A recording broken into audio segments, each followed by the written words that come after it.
Hi! So, today is my third day using my other cup, not this. So, kasi, yung binili ko to sa Flora Cup PH. Hindi to advertisement Sinasabi ko lang. So, binili ko tong cup sa Flora Cup PH, set A or B, ganun. Nakalimutan ko kung anong name. Basta nakaset kasi na kung dalawang cup na, tas may yung collapsible cup para kung saan mo siya i-sterilize. Ganun. So, ito yung hindi ko pa ginagamit.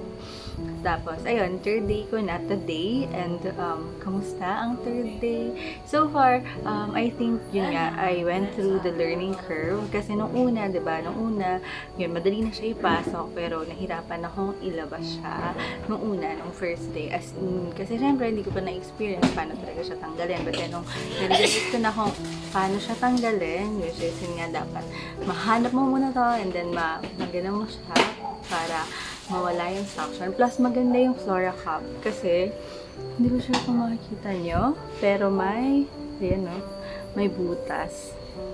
May butas. Nakikita ba siya? Ayan, may butas siya.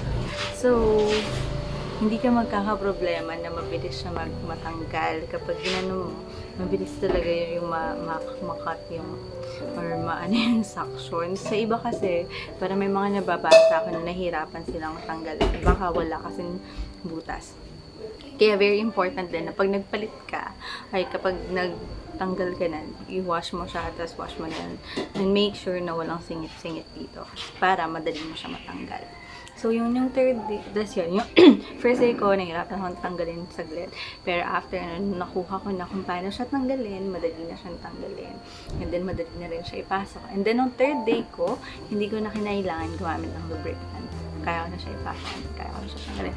So far, I think na sa umpisa lang talaga mahirap pag hindi mo pa kaya and hindi ka pa confident paano siya gamitin. But as time goes by, mahanap mo rin kung ano yung mag-work sa'yo. So far sa akin, punch down hold, tapos yun nga, pag ilulusot ko siya, pag ganyan. Pag ganito ako, yung iba pag ganito sila magpasok. Pag ganyan, ako pag ganito. Tapos pag ito na, kailangan mo lang talaga siyang igalan. Okay, tapos pag tatanggalin, ito, hanapin mo lang siya, tapos ganyan. Kailangan mo ganyan, tapos tatanggal mo na siya. And then, yun nga, I don't use lubricant na. Pero baka sa susunod na period, so umpisa ulit, baka kailanganin ko pa. Hindi ko alam, pero ganun. So far, it was a good first experience with this. And I think, I'm really happy with this. And I hope na yung mga friends ko rin, or kayo na natakot pa siyang gamitin, or what, just try it, or baka nga palitan niyo yung cup niyo kung sakaling mali yung cup na napunta sa inyo or hindi mag-work sa inyo.